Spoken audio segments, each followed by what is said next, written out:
Hey there, how's everybody doing? My name is Leah, and I am a life and relationship transition coach. Today, I want to talk about conflict, and it will finish up our theme this month of February on relationships. So, specifically, what I want to talk about today is the three reasons why your conflicts might tend to go in circles. And I know a lot of people experience this. I have experienced it many, many times. And there's probably a multitude of reasons for this cyclical type of arguing. So there is some right ways and wrong ways to have conflict, as you may have noticed. So I'm going to talk about three things today that might be the wrong way to have conflict or might have your conflicts seem cyclical in nature.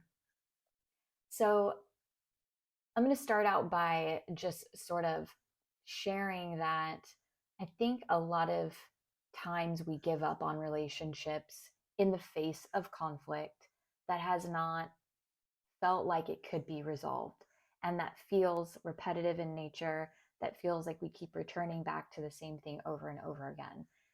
By the time we actually tend to leave relationships, especially ones that we've been with for a while, it can feel like the reasoning is that there's no other option, that there's no better way, that we've tried everything we could and we just couldn't figure it out.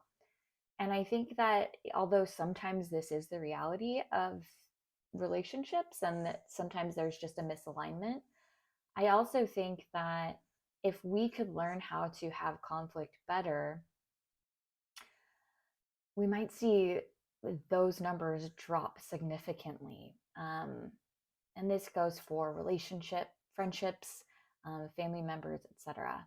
Obviously, it takes two, so there's that to consider too. One of the first things I want to talk about is martyrdom.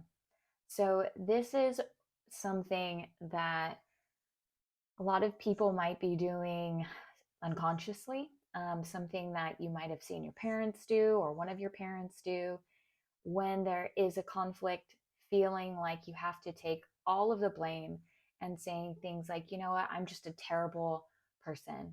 How could you ever want to be with me? Or, you're right, I can never get it right. Or maybe even not calling people out on the things that you want, but instead taking the blame for things in hopes that it will create some kind of a resolution. This doesn't help anybody, and it makes conflicts and the things that are of issue continue and go on and on and on. It does not create any resolution.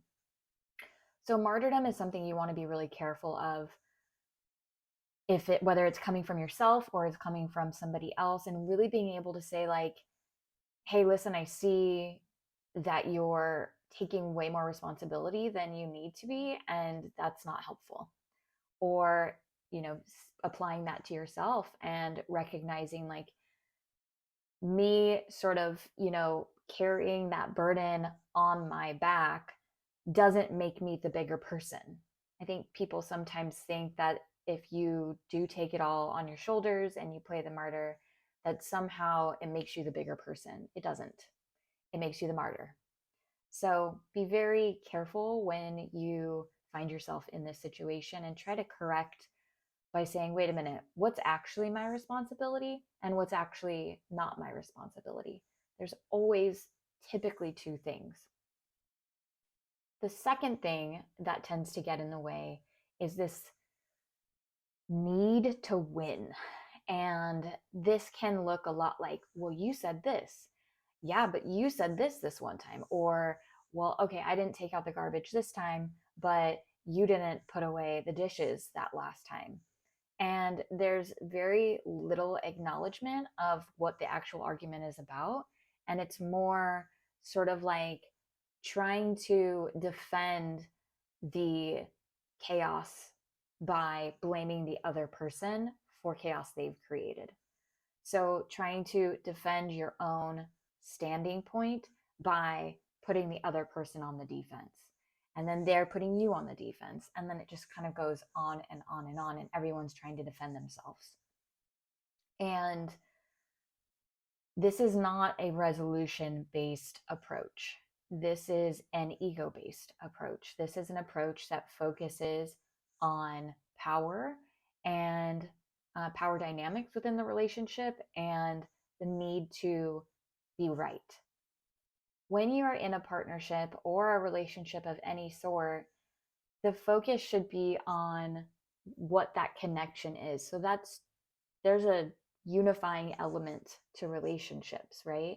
When we're focused on who's winning or who's right and who's wrong and being in the defense, then it separates us. It says, it's you against me, not it's us against the problem.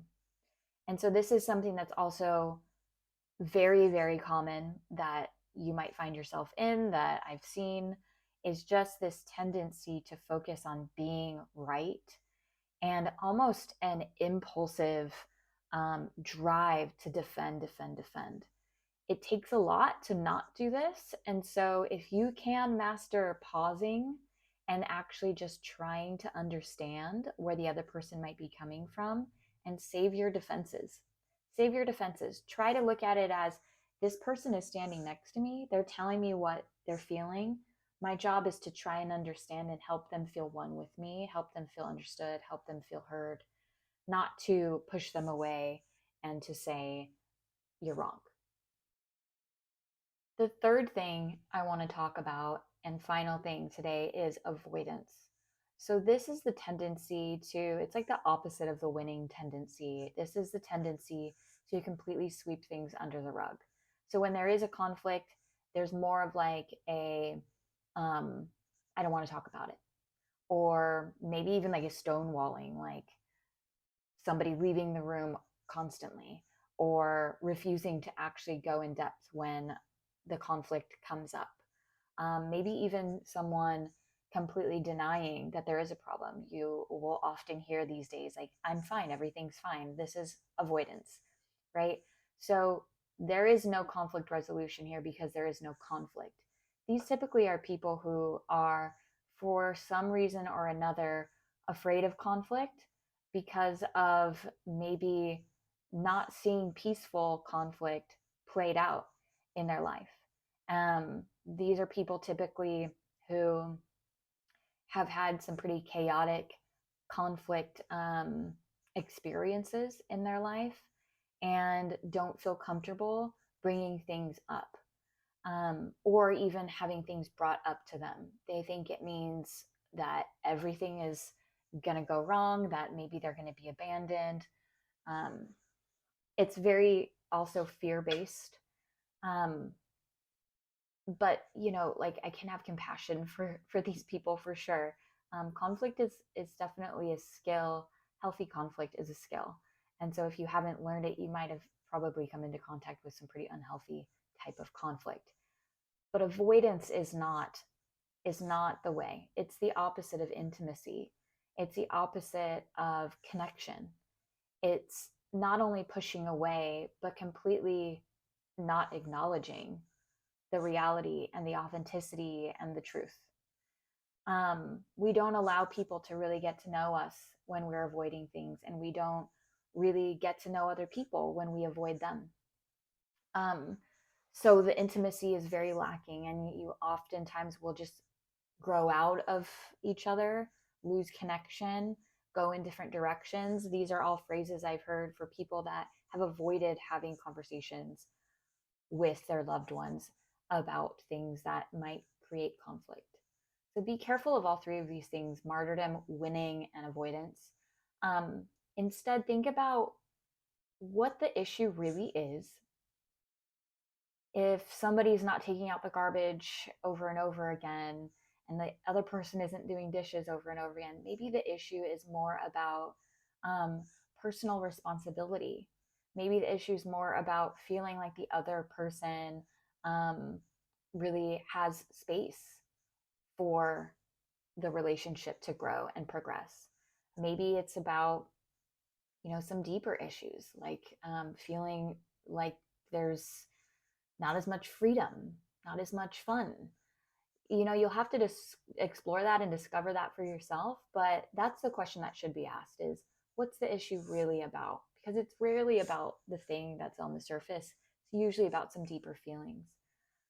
So that's when the next question of how does it make me feel? What are the feelings? Usually using phrases in terms of like, I feel blank when you blank. So we're going to use the garbage metaphor again or example again. I feel ignored. I feel hurt when I have to constantly remind you to take out the garbage. Or something along the lines of I and feel, it sort of focuses on ourselves and it takes away the blame fully from someone else. It's saying, this is my experience of what's happening. And a response to that, instead of being defensive, could be, I'm hearing that you feel frustrated um, when I don't take out the trash and you have to remind me all the time. I can understand how that might be frustrating. My experience of it is that I feel blank when blah, blah, blah, blah, blah, if there is something to come back with. And the other thing I want you to focus on is focus on only one problem at a time. So this winning sort of like tennis match back and forth um, can start to get into the weeds. It can start to feel really messy. So when you're having a conflict, try to only bring up one topic at a time. And once that has been resolved and solved, really actually truly resolved, then save the next topic for another conversation if you can. I think this tends to be really helpful for people who've been together for a long time and who've been stuffing things down for a long time. Just try and refrain from piling things on to the other person. It can feel like an attack and would put anyone on the defense.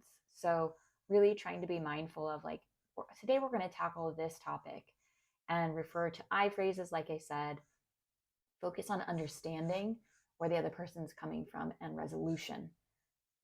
I hope this was helpful. I know it was a lot of information, but let me know what you think in the comments below. I'd love to hear your thoughts and maybe different things that you think that you've been doing that have created a cyclical conflict in your life.